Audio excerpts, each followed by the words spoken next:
Looks like we're gonna have a pretty good crowd tonight.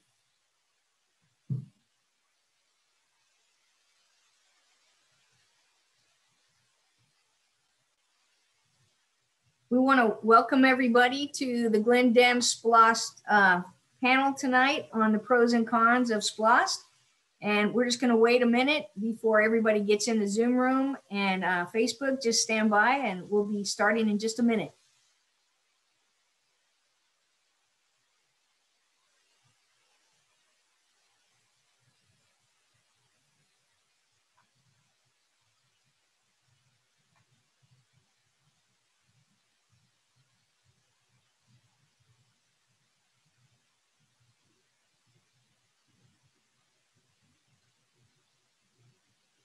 Looks like everybody has learned the lessons of Zoom. Everybody's muted as they come in, so that's good to see.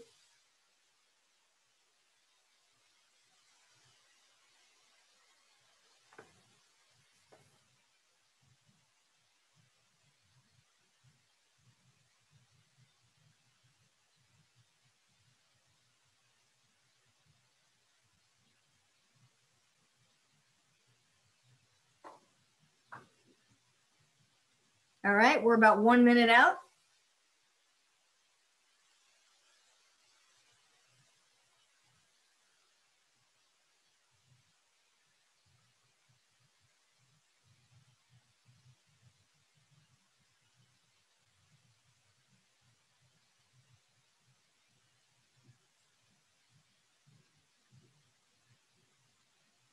Okay, we're going to go ahead and get started. So I want to welcome everybody to our SPLOST Forum tonight. And we are excited to have a diverse group of panelists. I'm Julie Jordan, and I'm the chairwoman of the Glynn Dems. And I just really appreciate you taking the time to learn about this important issue today. As a community, there are lots of issues and concerns about the 2021 SPLOST, and we wanted to address some of these issues and concerns. If you have any questions, we have taken some ahead of time from the community, but if you have any questions for any of our panelists tonight, please put them in the chat. Or if you are on Facebook Live, Mr. Christian Gorey will text those to me, so we'll be able to answer all of your questions. Our panelists tonight may have differing views on SPLOST, but I know that we all can agree that we care about what happens to Glynn County and that we want our entire community to prosper. Our panel tonight consists of Glynn County Commissioners, Mr. David O'Quinn and Mr. Alan Booker. From Executive Director of the Glynn Environmental Coalition, Rachel Thompson. District 2 Glynn Dems member, Tim McDermott.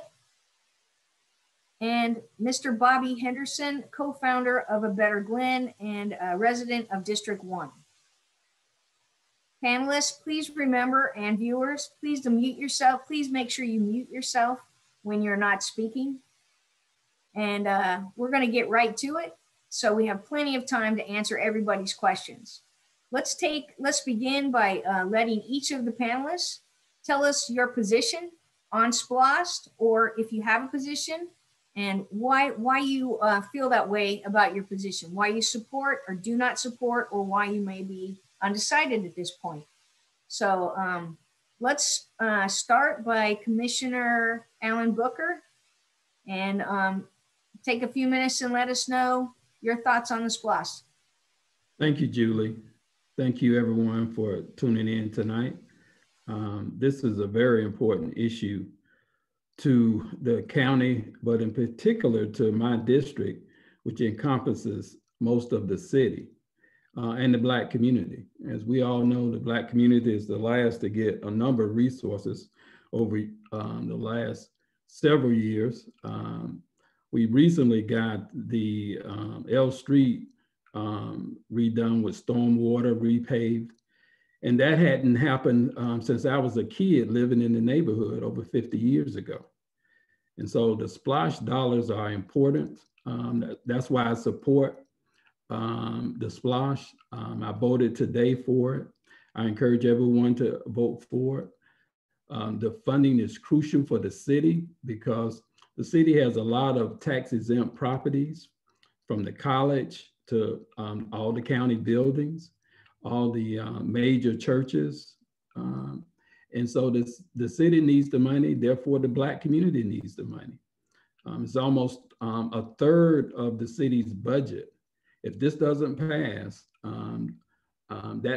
that means that the city would not get this almost a third of their budget for this these type of infrastructure, critical infrastructure projects.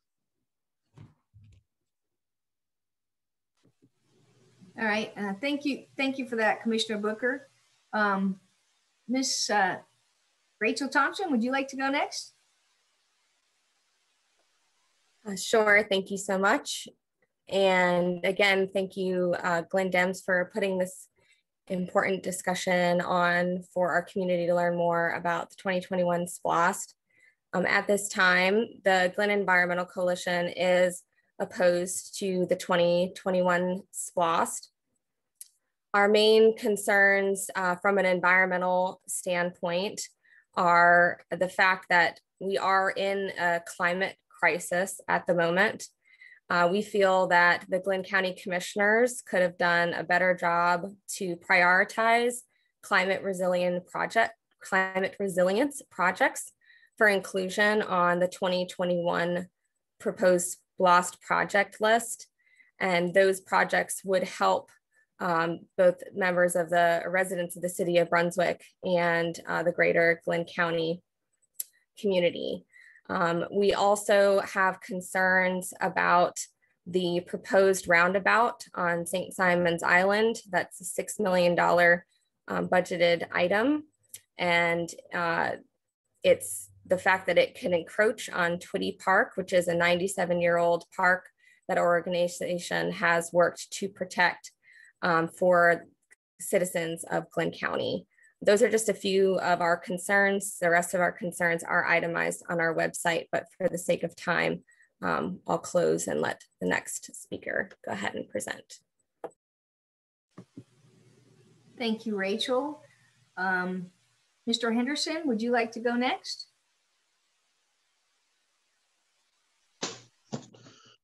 Good evening, Julie, Glynn Dems. Thank you guys for providing this forum. I think this is a very important conversation to have. I am for SPLOST in general for practically every reason Commissioner Booker spoke of. However, my concern about SPLOST 2021 is process and concessions. I think the process was rushed. I don't think that there was a lot of planning that went into spending such a large amount of funds coming into the county. I think that with other decisions that have been made at the commissioner level with spending, this would be a good time to pull back and show the community that you really can budget things that community is about. I'm a District 1 resident. District 1 doesn't see very much of that funding. So as far as me being impacted as a citizen, I'm not going to be grossly impacted. However, I grew up mostly in District 5. So I want District 5 to have those funds, but I want them to be done in an equitable way. And which brings me to the second part of my concern is concessions. I think that the money is divided in a way that does not project equity. I think that because 60% of the revenue is generated on the mainland, 60% of the revenue should be spent on the mainland. I think that other SPLOSTs have been disproportionately spent on St. Simon's Island, and I don't think the citizens of the mainland should have to continue to pay for those large projects and not reap the benefits of their own dollars being generated.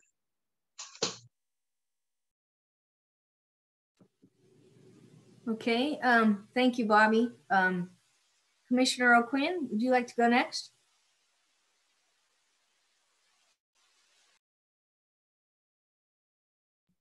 Yeah, sorry about that. Thank you for having us and to engage in this discussion about SPLOST and why or why not we think it's good for the community. As a commissioner, I was elected in 2018 and started my first day of January 1st of 2019. I'm in favor of SPLOST, and particularly this 2021 SPLOST, because I think in general, SPLOST is a very fair way of collecting a significant amount of tax money and directing it to specific projects. This is a 3-year SPLOST. It will projected to raise $68.5 million, of which the City of Brunswick will get $13.2 million.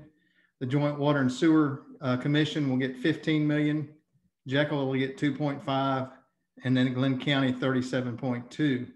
So it's a significant amount of money, and it is spread across those particular segments of our community.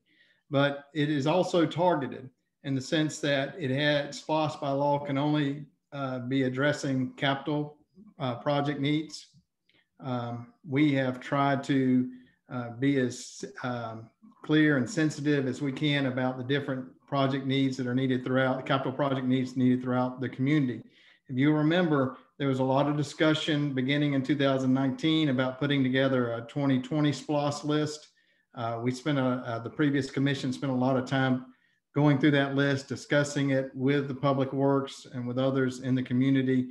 So when some say, well, you've kind of rushed this list, I would say, well, we've been working on this list for quite some time. Matter of fact, the 2020 list was for 5 years. We've pared it down to 3 years. As far as being equitable, right now, if you take out water and sewer, that leaves you about $53 million. Take out Jekyll, it's about $51 million. 11.8 of that, 8 million of that 51 goes to St. Simon's. It's about 22%. The remaining 40 million is on projects on the mainland. So I think we've tried to be as thoughtful as we can to look at all the districts and be as equitable as possible. In regards to each district receiving a certain amount, yeah, maybe some districts get a little bit more than others, but there's also other ways to address some of these projects. For example, Pastor Henderson was talking about District 1. I know in District 1, we're looking to find some state money to replace some of the bridges that are out in District 1. And being able to find grants to do that, which we could have put those bridges on this particular SPLOST list and quote, maybe made it a little more quote equitable by each district. Instead, we've tried to look for a different way. We also did that last year in regards to College Park drainage. We've partnered with the City of Brunswick to go after a grant that would work to pay for that drainage as opposed to putting it on SPLOST. So there's different ways to attack some of these different issues. In regards to Ms. Thompson's regards, is it environmentally sensitive? I think anytime that you put together a list that addresses stormwater drainage and being able to have that water drained, the City of Brunswick in their list has about $4.2 million worth of projects in regards to stormwater drainage. I think that's an important factor that we ought to consider environmentally and in regards to climate rise, because as we know, as the climate changes, the intensity of storms and that we have in our area are going to get more severe. And if we can't drain that water, then we have a whole host of issues. If you look at the water and sewer, the almost $2 million that is being put into the hardening and curing of pipes to prevent groundwater soaking into our pipes, which then overflows our sewer plants that leads to sewer dumpage, particularly in Dunbar Creek. I think that's a very important environmental issue that needs to be considered when you're looking at the totality of the SPLOST project. The $3.2 million to redo the Dunbar Creek plant. So I think there are a lot of really good things. SPLOST is not a perfect vehicle. It is targeted. I know not everyone's going to like the list, but I think if you look at it, the totality of what it brings to our community and how it improves the lives of so many people, I think that's the reason why you should support it. So thank you. Thank you, Commissioner O'Quinn. Mr. McDermott, would you like to share your views? Okay. I think that everyone agrees that the concept of SPLOST is great, that we're getting money from folks who are, you know, coming in and visiting and spending money, and we're getting the benefit of that. I think that might be overplayed a little bit, but I think from my experiences from attending the meetings, I may have been the only person attending the oversight meetings that either wasn't on the Oversight Committee or part of the county or whatever. But I just feel that things could be done a little bit better. I think the projects are not costed out well enough in advance, and that's why things get out of hand, like the animal shelter. All of the things that I'd read, there was nothing that came anywhere near that estimate. I like the fact that they're looking to find out the true cost of the courthouse before they do it. But I just don't think that in the past, the projects have been run as good as they should be. And that's why I'm going to vote no on this SPLOST. Okay, so we've heard all the viewpoints and some of the pros and cons and the reasons why our panelists are supporting or not supporting SPLOST. I would like to give an opportunity for any of the panelists to ask a question of each other now that we've had those. So Rachel, I thought I saw your hand go up. Did you have a question for Commissioner O'Quinn? I'm okay if anyone else wants to start with a question. I'd like to leave time for the public to ask questions. Great. All right, let's go ahead and get to some public questions. One of the first ones, which I think is probably a pretty easy one to answer, is this SPLOST, is the tax an increase or a continuance? Would someone like to answer that on the panel? Maybe one of the commissioners? Well, I mean, the SPLOST 2016 has ended. The Board of Commissioners last year opted not to put it on the November ballot, which would have, as I understand it, well, actually, let me take that back. We did not put it on the primary ballot, which would have allowed it to be a continuation. We also didn't put it on the November ballot due to the fact of COVID and the uncertainty with it. So technically, it is a tax increase. It is a continuation of what we have been doing in 2016, but that tax ended at the end of September of 2020. So the last few months, we have not had it in place. And Julie, I would like to just add to, I heard Tim or Mr. McDermott mention that it may be overplayed about somebody else paying this tax. I don't think it's overplayed. I think it's underplayed. When we all, nobody wants to raise property taxes, and we haven't of late. And we have some of the lowest property taxes in the state, and we want to keep it that way.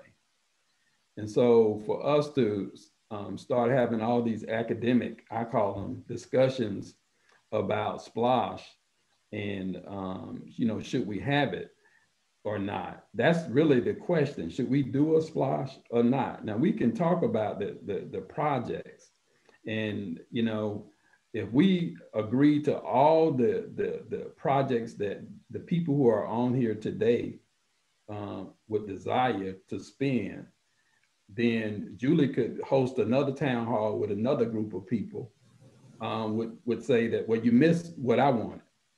And that's about governing.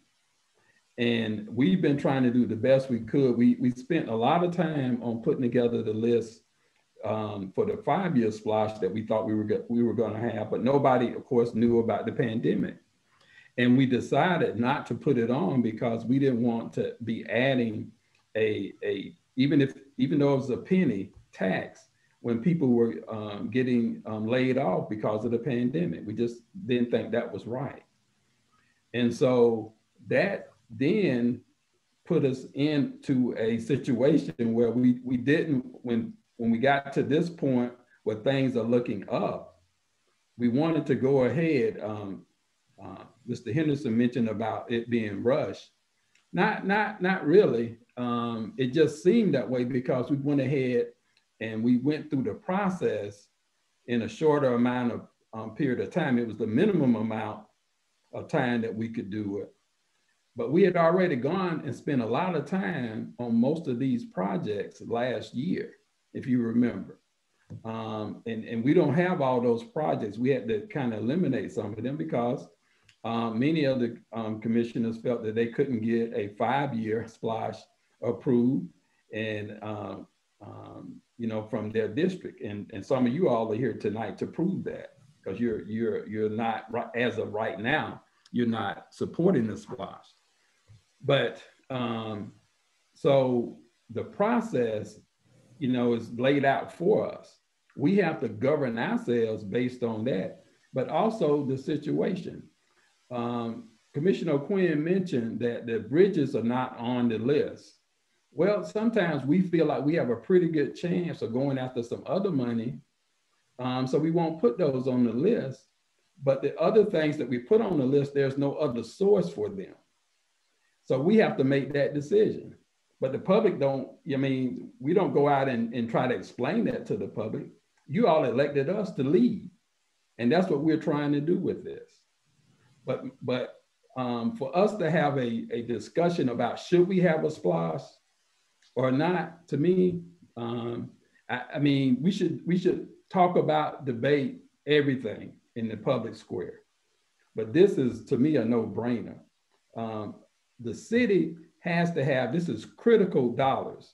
People who live in other places, they can, you know, debate this. They can say, well, this is not good for climate change, or this is not good because I don't like that they're spending money on the island or on a particular project. The city doesn't have that luxury. Many of our streets and our drainage systems, the storm water is needed. You can't say that you support doing something better for the city and then vote against this SPLOST, as far as I'm concerned, because it comes down to whether the city is going to have money to do these things or not. And yes, this is not perfect, this list, these line items. There were some things on there that I thought that we should have changed. But again, it's not just about my district, it's about the entire county. Plus, we're working together again because there may be other sources for other projects. That's all I wanted to add right now.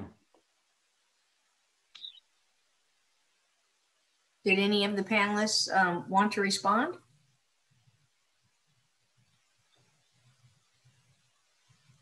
Okay, I'm going to move on to another question. One of our viewers, what happens with SPLOST funds when a SPLOST project is changed or canceled? And this brings up, there's actually 2 ballot questions during this election, and one has to do with the Oglethorpe Conference Center that's not going to be built now, and people have to vote whether or not the city and the county will get that money back to use in a different way. Did I explain that right, Commissioner Quinn or Commissioner Booker? Yeah. I'll go ahead, Commissioner Booker. Yes, I'll start with this. The conference center idea was put on by, I believe, Mayor Brad Brown. At least that's what I heard him say when we were in a chamber meeting some time ago.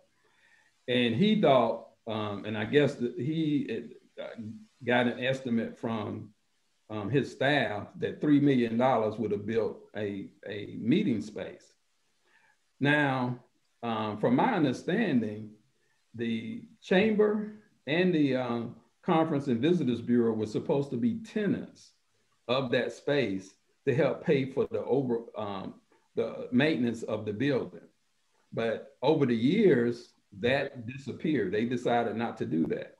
So that made the project really hard to complete when you know that prices for construction went up, but then you're gonna have to also have the overall operational maintenance of the project. And these projects don't make any money. They are not set up to be self-sufficient. And talking to everybody that have been involved in running these conference centers. And we have with the new city manager, there's nobody in this county that is more of an expert with that than her. And that's why we decided to put it on the ballot, that it was infeasible. And then that gives the county and the city flexibility to use the money for other worthy projects. Yeah, I think under state law, the money that comes back to the county and the city can either be used for reduction of ad valorem taxes, your tax bill, or the reduction of debt that the entity has. And I think, at least from the county's portion, if this is approved, the amount of ad valorem rebate, if we were to rebate it, would be about $2.50 per tax bill. It's not a lot. So I think the general discussion that's been going around the commissioners, if we do have this money come back, then we would use the money to pay off the library bonds. It's almost a $1-for-$1 payoff. That allows us to remove about $185,000 a year in interest and principal that we're paying on those bonds.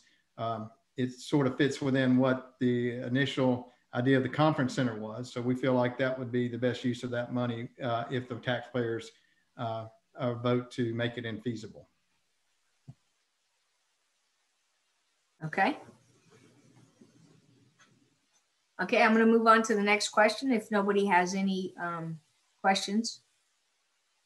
I'm getting a lot of questions about oversight. So I know that in the 2016 SPLOST, there was an oversight committee. And will there be if this passes, will there be an oversight committee for the 2021 SPLOST? Yes. Go ahead, Commissioner Booker. Yes, there certainly will be a oversight committee. But one of the things that we're doing now is looking at putting a project manager on staff to really help manage the projects. What has happened in the past is that department heads and other staff have added this to their job description. And that was at the direction of the elected board of commissioners. And I'm assuming that was because you all, the community, felt that was what they wanted to have, not to bring in anybody else to manage this, but to have the staff to do it. But we feel like having somebody directly involved in managing these will, but the staff, and David can speak to this, the staff has done, I thought, an outstanding job based on the situation they've been in. And so we're planning to take that burden off of them. And I think that would help make sure that the projects stay within budget and moving forward. But my concern with the oversight, and we'll have a discussion about this, you all will be a part of that, is making sure the oversight committee understands their job is not to change the projects, because you all vote on them when you're voting for it. And so to try to change them because you didn't like a particular project, to me creates not a good synergy when you're trying to get things done, even just to get information so you can report it out to the community. It creates not a good environment. So we'll have, to me, I have some concerns about who is on the oversight committee.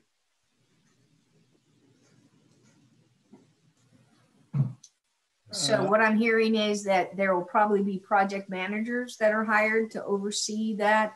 And then there's going to be a discussion with the public and with the Glynn County Commissioners about an oversight committee and who should be on it? Yeah, I want to clarify. I think the commission is moving towards hiring an in-house SPLOST manager who will oversee these projects as well as pick up the previous projects that are not completed.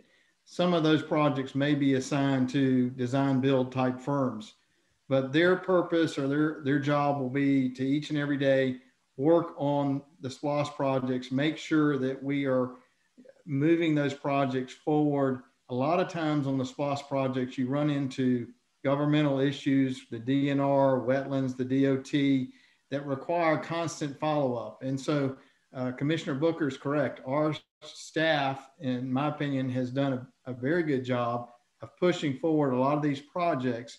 But when you're having to deal with a governmental state agency or even federal government trying to follow up on permitting, it can get lost in the shuffle.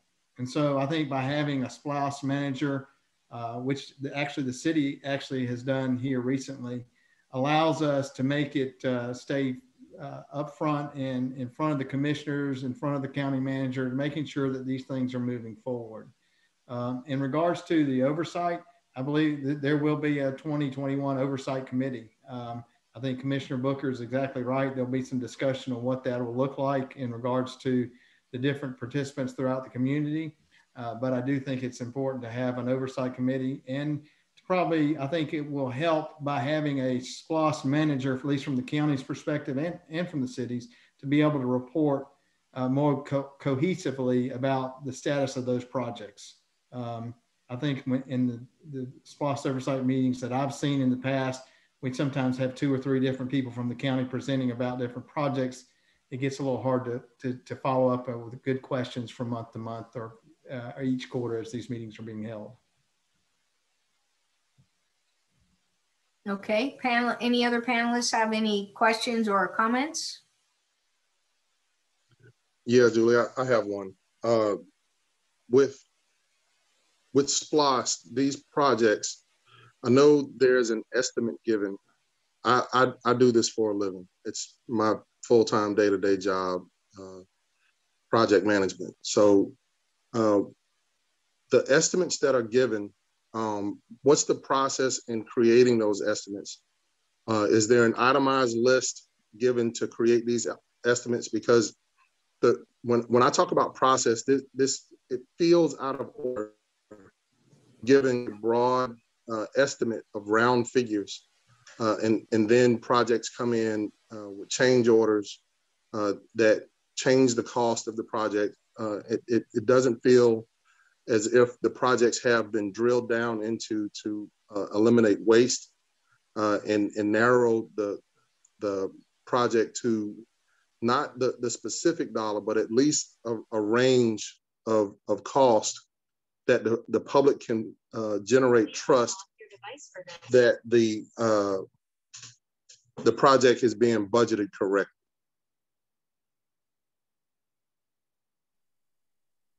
Well, I think the process has been specifically starting back in 2019, 2020, is working with the Public Works. I think it was close to 60 different possible projects that we started the list with. We narrowed it down. Through that process, Public Works was coming up with better estimates. Now, as you well know, there's the idea of let's have a concept, and then there's some actual drawings. So most of these projects are conceptual. They have been thought through, and they've kind of been given some numbers to finish them. That does not mean that they're perfect numbers, especially when you get into digging under the ground and seeing what's underneath it. And sometimes those changes come up. Other times, I think what I've seen is you get what I call project creep, meaning the project was intended to be one way, and by the time you get to the end of it, it's turned out to be something different, i.e. the Veterans Park, which I think is a beautiful park. In my mind, based on what I saw, it started out at sort of one concept, but it kind of went a little bit further. It's a great concept. I approve of it, but that's the way that kind of started. And so is there a guarantee that the numbers on this 2021 list are going to be all estimates that are above what the actual costs come in. I can't guarantee that. I know we've tried to do our very best to come up with numbers and calculations that factor in inflation so that the projects that we've listed should be covered, but I can't guarantee it. Is there a tolerance that's considered for projects? I'd have to talk to Dave Austin, our Public Works Director, but I think we built anywhere in from 10 to 20% based on their estimates. And we asked them to make estimates that we felt like were generous. That being said, you know, I can't guarantee everything, but I think we're trying to do a better job of making sure the budgets come in better. And the reality is there probably will be some projects that don't come in under budget, but we have tried to take every step we could based on the concept to come up with some ideas. Plus, I would add that there's discussion with folk who, like yourself, Mr. Henderson, that do this all the time to get some type of estimate. So it's not just pulling something out of the sky. Dave Austin and there are other folk on our staff, which I'm pretty sure you may know some of them, they are engineers and other folk who have many years of experience. And then they talk to other people outside of the county when they're generating some type of estimate for these projects. But sometimes when you start out, it could be just the issue of trying to acquire right-of-way when you're trying to do just like what we're having to do with Alabama Connector. There's tons of right-of-way accesses that we have to negotiate. You have to pay people for their land. And sometimes, you know, people may want to wait to be the last one. It just depends on the situation. Or as Commissioner Quinn said, if you start digging, I mean, there's no way to know until you start digging that you're going to run into an issue with something. And so, yes, the project may cost more, or it may end up costing less. But I would love to, you know, to get your input on how to do it better.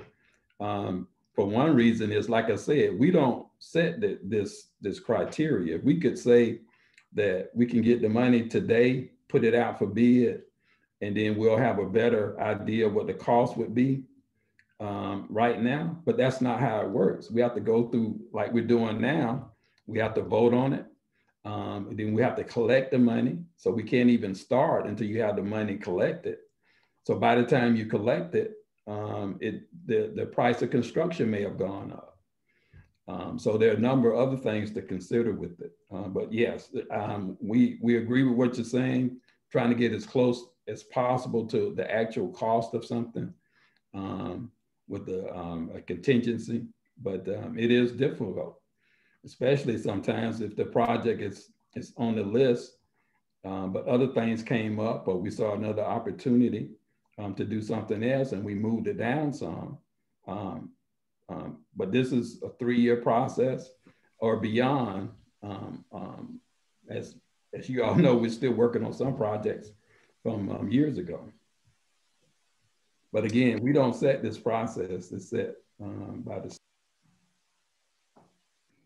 So one of the questions are, obviously there's a lot of need in some of, especially Brunswick and some of the other neglected parts of the county. Instead of a SPLOST, why not use rainy day funds for some of these high priority projects? Well, the rainy day funds are exactly for that, for when you have an issue that comes up that's unplanned, that you need money in order to continue to operate. For example, Matthew and Irma, at one time the rainy day fund was, I believe, correct me if I'm wrong, Commissioner Booker, was down about $18–19 million. If we had one more storm in that sequence, we might have had to use the rest of it. Our payback in that particular case from the federal government is very slow. And I think right now we're still waiting on about $2 million from the federal government from, I believe it's Irma. So My suggestion would be, as a community, just as you do as an individual, you have savings for emergencies, and that's what that is. Now, could we have a discussion? Is there additional fund balance that we could use to pay on some projects? There may be some fund balance that we could look at to help offset some of these capital projects, but the amount is, I think, anywhere from $5 to $6 million at most that we'd want to look at. I think when you're looking at the number of projects that we have in our community, and to be able to attack them and get them completed, the SPLOST is a great vehicle for raising that money and putting those projects and getting them done in a shorter period of time than do it kind of piecemeal. So that would be my thoughts. Yes, I mean, we are again, we have to decide on how to govern, because if a tornado all of a sudden, I mean, that's not something we normally get. But if we get one of those from a nearby storm or something, then we've got to take care of things. And if we don't have the money for that, then you probably have 3 times as many people on a meeting like this, really upset with us, saying, well, why did you spend all the money? Why didn't you save some money for something like this? But yeah, I think that we can look at doing using some of the unrestricted dollars on projects, and we are looking at that, and just trying to balance that with the opportunities for other grants and other sources is part of governing. And we don't make the perfect decision all the time. We just try to make the best decision based on the information that we have. But certainly, I think our having not just the rainy day fund, but additional funding helps us to keep our property taxes low, because we don't have to look at trying to borrow money when other things come up that we deem important. They may not be a critical or a crisis project, but it may be something that the community needs that right now we didn't realize. But we do have additional funds for that. But you're right. I think we can look at that, spending down some of that. Another person asked, why does the SPLOST always include a pork belly like the roundabouts, especially in a time when money is tight and the more necessary projects like sewer and water or in the City of Brunswick projects need to be taken care of? Well, I wouldn't call a roundabout a pork belly, and for this reason. First of all, I didn't care for the roundabout when I would go on the island, and it just confused me because I don't go through them every day. Well, we had Georgia Department of Transportation, GDOT, to come down, and we had a whole workshop on this, and may be good for some folks to go back and look that up, and maybe we should put it on the website. But roundabouts are the safest kind of intersection you could have based on what they explained to us. And they showed it to us scientifically. Now, to me, it doesn't seem like it because everybody's moving around, but they say they're safer than 4-way stop signs. And I couldn't believe it, but these are the experts, and that's why they do these roundabouts. And so to save lives, I wouldn't call that a pork belly project. It's about safety, at least for me, and I believe the other commissioners, but I'll let them speak for themselves. Yeah, in regards to the roundabout, I live on the north end of St. Simons. I've lived out here for about 25 years. I go through that intersection about every day. It's a mess. And I know some people think, well, it's not an issue. You can live, it's island time, get used to it. I just don't see it getting any better. There are times during the day where it's backed up significantly in all directions. And so I think that intersection needs to be addressed. I think when you look at the success of the roundabout at Demery and Frederica, I think it makes good sense for us as a commission to look at putting a roundabout there. That having been said, I would say for me personally, and I think probably for the other commissioners, this would probably be one of those projects, maybe a design build type situation. But before we did anything, we would make sure that all the data is reviewed and that everything is being considered in regards to, do we put a roundabout in there, or do we improve the lane structures in and around that intersection, such as lengthening lanes and increasing increasing some of the area in that intersection by widening the lanes and increasing them. So I think as a commission, as a commissioner, I will certainly look and make sure that if the roundabout is what's proposed, it's been thought through well. If it's not thought through well and the evidence points us in another direction, then we go in another direction. So in regards to the breakdown, the city of Brunswick and how much money they receive, that's done by population, that's by state law.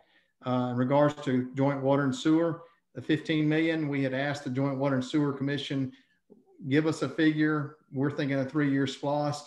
They came back and said about $5 million a year is about what we can do in projects and not have a bunch of money sitting around. So that's sort of how that money came around. I'm agree with Commissioner Booker. I don't think that intersection is a pork belly project. I think it's a project that needs to be addressed, and we need to find some solutions. I have a specific question about the prioritization of the roundabout. When you consider just one intersection in particular, 341 and 303, and the amount of incidents that have happened at that intersection, the fact that it's impeded by the train on off occasion, and 303 gets backed up all the way over to the bridge from the light.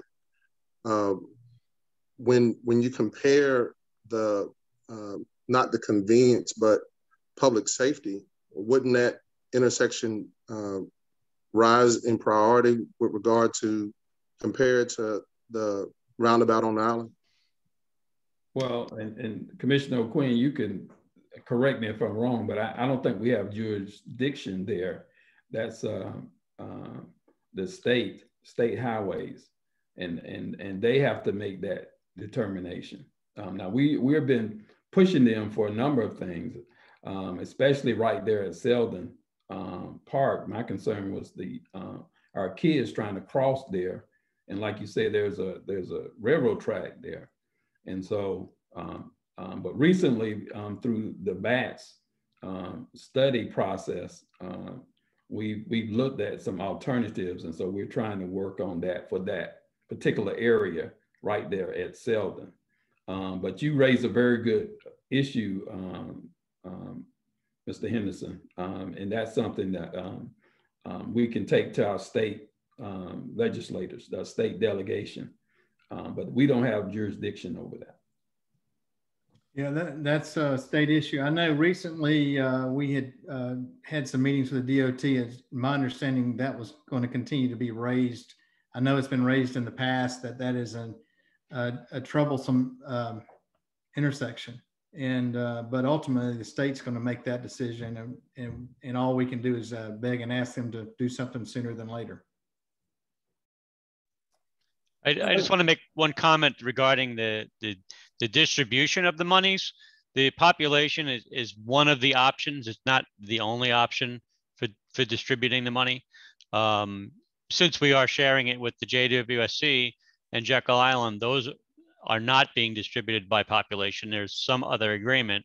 So it's always possible that, you know, more money could have been allocated to the city of Brunswick than is based on population. And again, the population is based on the 2010 census because the 2020 census hasn't been released yet, if I'm not mistaken. Right. There's some flexibility there, but because we do have a joint water and sewer, and some of that, and I don't recall what's on that list, but a lot of times they are doing projects in the city and on the mainland versus just maybe on the island, if that's some of the concern. But so the city actually will be getting additional dollars, but it'll be going through joint water and sewer for certain projects.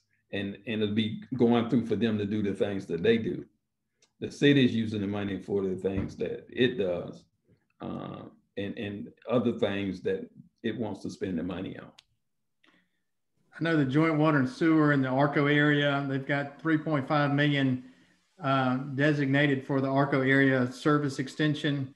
It's my understanding that there's a lot of concern about failing septic tanks in the area. Most of those, as I understand, homes do have water, but they do not have sewer. That would be an example of where money is being spent in the city from the water and sewer, joint water and sewer. We have a question about some environmental issues. Since there's different projects going on within the SPLOST projects, is there consideration or maybe consultation made with environmental organizations on how you can mitigate for sea level rise or some of the environmental concerns? Well, I mean, you know, we're governed by the state and federal laws in regards to wetlands and what we can and cannot do. The question, it's an interesting question about sea level rise and climate change. You know, as I listed earlier, I felt like some of these projects do address some of those issues: stormwater drainage, water and sewer rehab, things of those nature are important to help combat that. For example, another project that's not on this list that we as a commission are trying to find funding for is the continuation of the rock revetment on St. Simons. And we'd received about $2.5 million from the state after, I think it was Matthew, if I'm not correct me if I'm wrong, Commissioner Booker. And so we've been able to place additional rocks in front of public lands, but that rock revetment has sunk over time, and it's estimated we need another about $3.5 million. I know that's something we have met with our state delegation seeking state funds for. And so it sort of goes along the idea of how do we address all the different needs and issues in our community.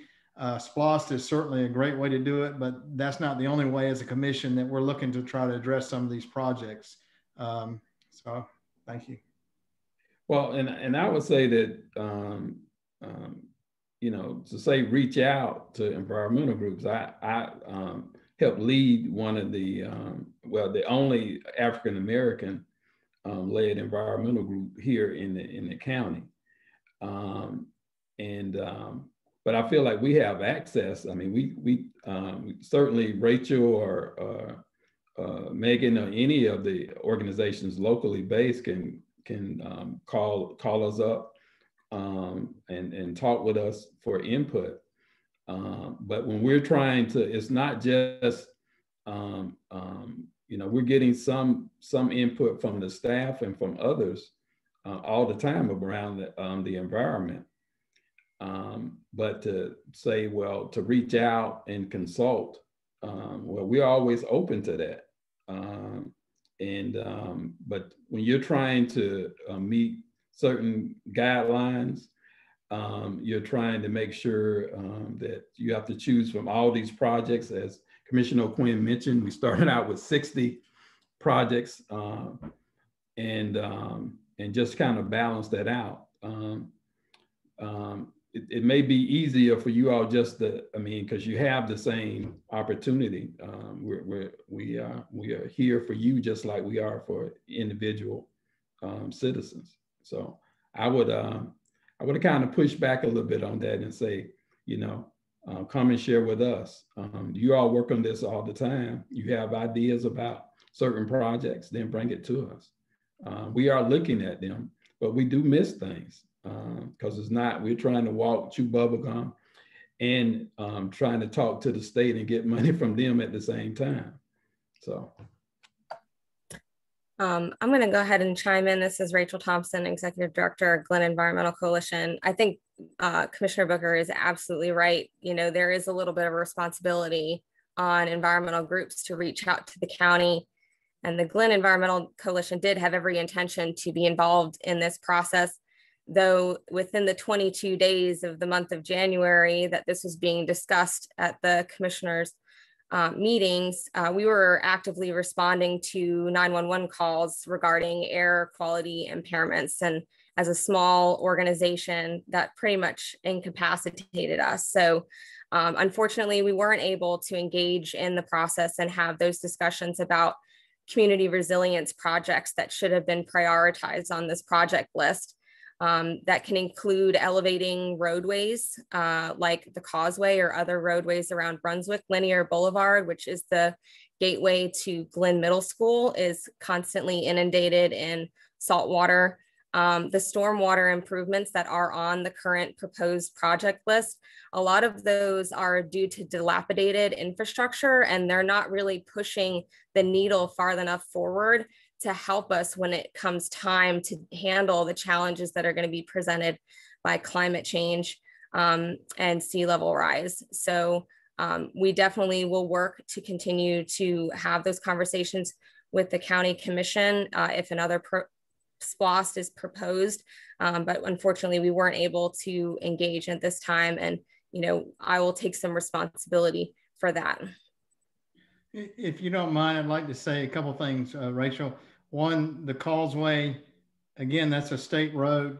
In 2019, myself, Commissioner Murphy and Commissioner Browning met with Commissioner McMurray of the DOT and asked those specific questions because of the McKay River Bridge that's going to start construction in 2023. And we said, can we get elevation on this causeway? And we went through the whole slide presentation with them. And basically the answer was, well, we can help elevate it 2 or 3 inches when we repave it, but we don't see any reason why we should go elevate it any higher. And what was interesting, I made the comment, or I believe one of us made the comment, well, what about, if there's a hurricane coming and we're trying to get people off the island quickly? I know Putty Smith always talks about that, getting people off the island. Their response to us was, well, you live on an island, you should take the necessary precautions to leave early. So in regards to some of these resilience projects, it's going to require state cooperation. US 17, also a state road. We don't have any jurisdiction over there. We can certainly beg and plead with them. And that's something where when you're engaging not only with county commissioners, we need to engage on the state level with our state delegation and people within in the Democratic Party, within the state. So you have that opportunity to pull on them as Democrats to say, hey, don't forget about Glynn County. It may have always been red, but we're growing in blue down here. So I would encourage you in that regard too, to reach out to different state officials. Yeah, and I think if we show a unified front, which we've done in the past for certain things with the city and the county government, and then the so-called red and blue, then I think we can get more movement for things like this. And I do agree, Rachel, that there needs to be more of a plan. Green stormwater plan, also a plan overall for climate change. And so one of the things that I'm looking at doing, I just was appointed by the new chairman to the Water and Conservation, I believe it's called, committee, which basically puts in place design for our stormwater system here. And there's a committee that was put together to design the original plan, but now there's some new guidelines from the state that really came down from the federal government, sort of a supplement. And so we have to change the ordinance behind it. And so it doesn't really require us to have a full committee again, but I told the staff that I'd like to put together a committee for us to really look at this going forward, because this is very important, what happens with our stormwater. And just to, we could just kind of copy and paste what's in the manual that they sent down, but it won't be practical for us. But I certainly would love for you to be a part of that and others as we move forward to put this committee together, so that when we start putting these designs together, we have input from experts like yourself on what the design will look like for us locally.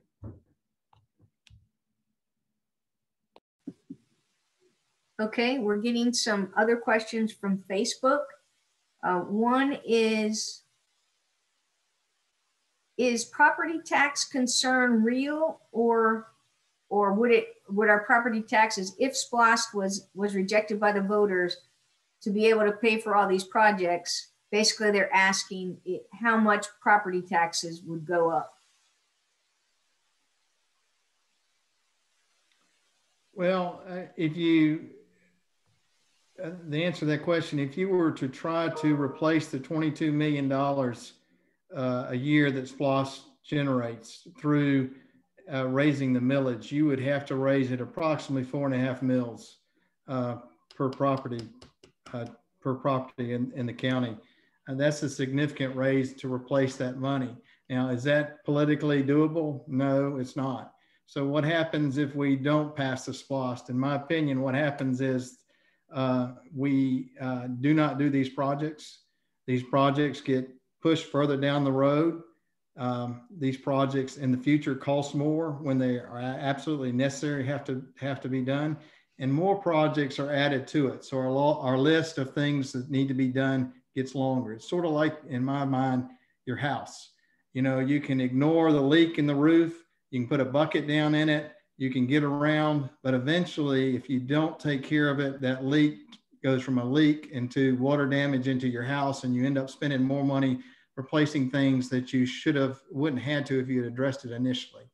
So I think not passing the SPLOST puts us as a community behind the 8 ball on these projects. It'll cost us more money in the future. And ultimately, I think it as a community, I know I personally like to see things work well in my own personal life. I like things to look good. I think when you take this away, a lot of these projects just sit there and we just continue to have the same old or more deterioration. Well, also it's dangerous because the infrastructure, we just talked about a roundabout versus a 4-way stop, or some area that doesn't really have, that needs even a 4-way stop. The infrastructure deteriorating will cause other accidents and eventually hurt people, I think. We can look at a number of these projects. So, I mean, we're not about to start raising the property taxes. That's just not something I'm gonna support, especially, I mean, I have pretty much all of the poverty in my district. And so I'm not gonna support that. This is one way that we can get some help for the infrastructure that's greatly needed.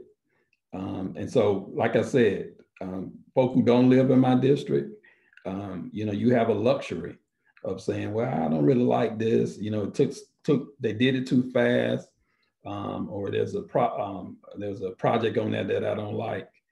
We do not. If we don't, and we can discuss, you know, yes, the city or the county years ago, they should have been doing this, should have been doing that. Well, we're living here now. I mean, the people in my district, the children, we've got to try to do what's best for them now. And we have an opportunity with this SPLOST. So for me, it's dangerous, and it's morally to vote against it. For me, would be wrong. Commissioner, I have the same concern that you do. I grew up most of my life in District 5. Doesn't that point to other budgetary failures of the commission, that we have to depend on the SPLOST in order to fund a lot of the things that are neglected in District 5? Well, I will say that the part of District 5 that's in the county budget, which is the ARCO area, yes, it has been neglected for a long time. And so, yes, there are some other things that should have been done and could be done now. I think this commission is looking at it. I know Commissioner O'Quinn has been supportive when we redid Park Field and some other things there off of Townsend. And I think this new commission is supportive of that. So yes, I agree. Now the part that's in the city, then yes, I mean, I think the city under this, the last 8 years since I've been on there, been representing the city on the county commission, they've done a lot of stuff with parks and other paving of roads based on the funds that they had. And so, and with this new city manager, Regina McDuffie, she did an excellent presentation at the State of the Community last Friday. And she's building up reserves for in case of crisis, but she's also helping to lead the city to get some of these projects done. She's made some things that you and I, growing up in the city, would see as priorities. So, and I agree with what you're saying, that there are some failures in the budget. Pastor Henderson, I would say that probably in our community, we haven't done a good job of addressing issues head on, and have probably passed the buck or kicked the can down the road a good bit. And I think where we have an opportunity as a community is to say, enough's enough. We want to start addressing the needs. We don't want to just say it's okay to ignore and keep on going. I think that the SPLOST is a good way to fund these capital projects that have been neglected over the years, that should have had some more money put to them, but we are where we are. If this SPLOST fails, none of the districts get any money. And though we may not all agree on these are being the best list of projects, I think we can all agree that we need to, as a community, start addressing issues and meeting them head on and start tackling them. And I think this is what we're starting to try to do with this list, is to address as many projects as we can within the 3-year time frame, and renew our commitment to getting them done in a timely fashion, so that as a community, we can have better trust in the whole process. Don't fire SPLOST. If we don't do our job as commissioners, fire us, vote us out. But the SPLOST is a good way for us to raise money to tackle these issues in our community. I just want to echo your concerns too. I believe that the Glynn Dems, we are very much want our community to be equitable. And we know that there's a lot, like you guys have mentioned, some parts of our county in Brunswick that have been neglected. And we really want to make sure that the priority is given to where it is needed. So I appreciate you guys mentioning that. And I also encourage you, Commissioner Booker and Commissioner O'Quinn, when you're able to appoint people to some of these committees, that it's a diverse appointment of people from across the county with different views and strengths and viewpoints, so that we can all be represented. I totally agree, Julie. It's key who you appoint to these committees. You want somebody who's really going to be looking out for the community. And I mean, everybody has an agenda, but when you're on there, you know you're supposed to represent the community, your area, then just do that. You know, you know, we're all trying to supposedly work toward one end, and which is making a better Glynn. And so why don't we, yes, Bobby, I did that for you, but it's true. A better Glynn is what our goal is. And so, you know, when I decide to appoint somebody, that's who I'm looking for, a better Glynn. And I support a better Glynn and what they're standing for here as well. Okay, we've taken, we could probably discuss this issue for hours on end, but we are coming up to a little bit over an hour. Is there any final points that any of our panelists would like to make about what we've been discussing here tonight? I guess I would just encourage those who came on thinking no to at least consider a yes after you kind of play back over some of the information that we've shared. It's not perfect, but it's pretty good. And yes, if we had more time to do this, we would have, and we spent more time last year. Well, of course, the pandemic came in, and so we didn't want to wait until November because we would have missed all of the revenues between now and then. And so hopefully you all, if you decided to change your mind on it, don't keep it to yourself, share it with somebody. And thank you all for having us tonight. Well, I certainly, oh, go ahead, Rachel, did you have something? Go ahead. Yes, thank you. And I appreciate, again, you guys putting this together, and for the folks that are still hanging on, the most important thing is for you guys and your community, your network, to get out there and vote. I think one of our larger concerns with the fact that we just had Senate runoff election in January and a really large election in November, that people are a little burnt out from showing up to the polls. And so take your friends or your family and get them out to vote. I think that'll be the way that we, hear the voice from our community on what we are going to do with this SPLOST. And I think the question is, again, for our organization, there are some projects on there that we would really like to see come to fruition, but there are some that aren't on there. It's like Booker said, the other commissioner said, it's not a perfect list. Is SPLOST the way that we want to push those projects forward?